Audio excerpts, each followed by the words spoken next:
let's place the current sheet in the XY plane with the current flowing in the Y direction with an amplitude of K sub Y amps per meter. We can visualize this current sheet as a series of wires that we lay side by side like this.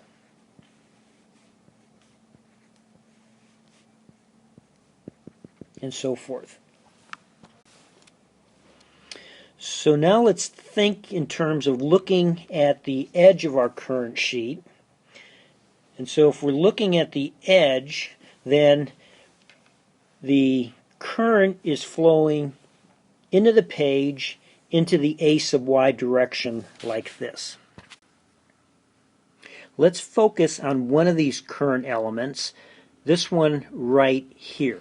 We know the form of the magnetic field intensity due to an infinite line of current. If you put the thumb of your right hand in the direction of the current, your right fingers will point in the direction of these circles of magnetic field intensity around this current filament.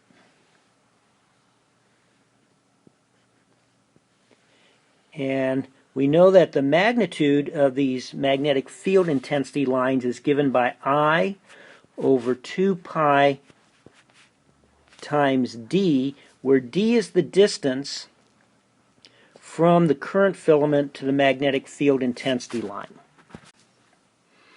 We are now going to look at two current elements that are equal distance from the origin, say this one and this one. So here's our two selected wires on equal distance away from the origin, and let's look at the magnetic field intensity at this point on the z-axis due to these two currents. So for this current here, it would be this magnetic field intensity, and for this current here, it would be this magnetic field intensity.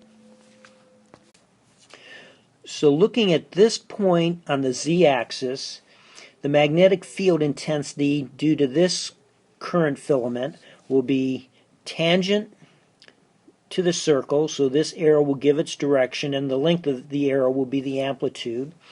And for this current filament, the magnetic field intensity will be represented by this tangent arrow, and again, the length of this arrow will be the magnitude of the magnetic field intensities.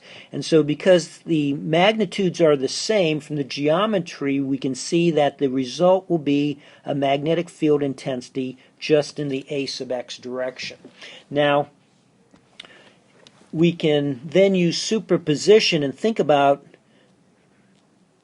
the magnetic field intensities due to this pair, then to this pair, then to this pair. And for each pair, we know the field is only in the A sub x direction, and when we add them up, going from 0 to infinity, we see the result is that we can only have a magnetic field intensity in the x direction. So the magnetic field intensity at that point will have some form of an amplitude in the A sub x direction. And this will be true at any point in space for z greater than 0. Because of the fact that this sheet is infinite in extent. Okay, now we can do the same thing below the plane, that is for z less than 0. So looking here, we see that the magnetic field intensity due to the current filament on the right would look like this, due to the current filament on the left would look like this, and the summation would be this. So for an equal distance below, we see that the magnetic field intensity at this point will have the same amplitude, h sub x, but it will now be in the minus a sub x direction. So now we're going to apply Ampere's circuit law that the integral of h dot dl around a closed path is equal to the current enclosed to determine the magnetic field intensity due to our infinite sheet of current. So let's take a path like this, where this top and bottom segment are parallel to our sheet of current and the two sides are perpendicular. And let this point be minus L and this point be plus L. So along the top segment, we know that the magnetic field intensity is constant and it's in the A sub x direction, and that's also true for this bottom segment. It's constant and in the minus A sub x direction, and it will have the same amplitude because we will be equidistant. This line segment is the same distance below our current sheet. So this line segment here is the same distance below our current sheet as this line segment is above the current sheet. Okay, so let's find the integral of h dot dl. Okay, so we'll start, let's go along this surface here. So h is in the direction of our integration. So the integral of h dot dl from this point to this point will just be h sub x times 2l, our path length.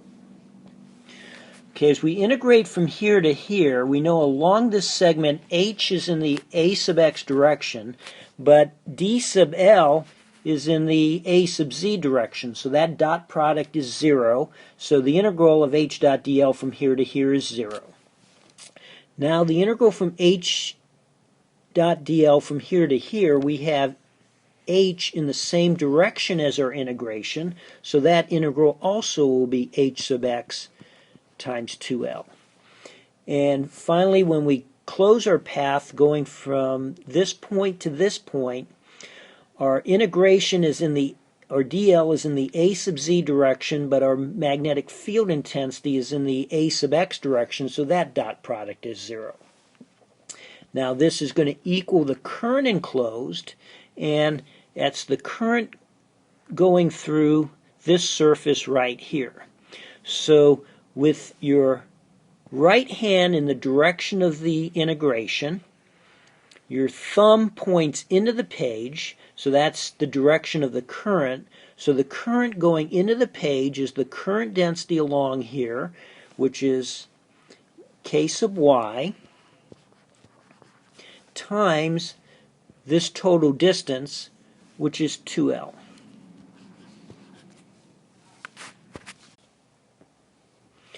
So we have 4lhx equals k sub y times 2l, so h sub x is equal to k sub y over 2. So looking back here, notice that it would not have mattered if we had taken, say, a path that was like this,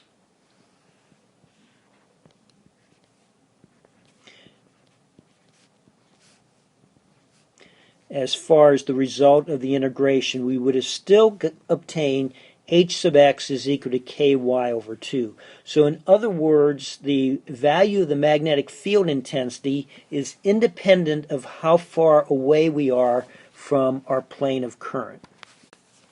So here's our final result, that when z is greater than 0, the magnetic field intensity is the value of that sheet current density in the y direction over 2, and the direction is in the a sub x direction. And when we're below the sheet of current, the magnetic field intensity has amplitude k sub y over 2, but now it's in the minus a sub x direction.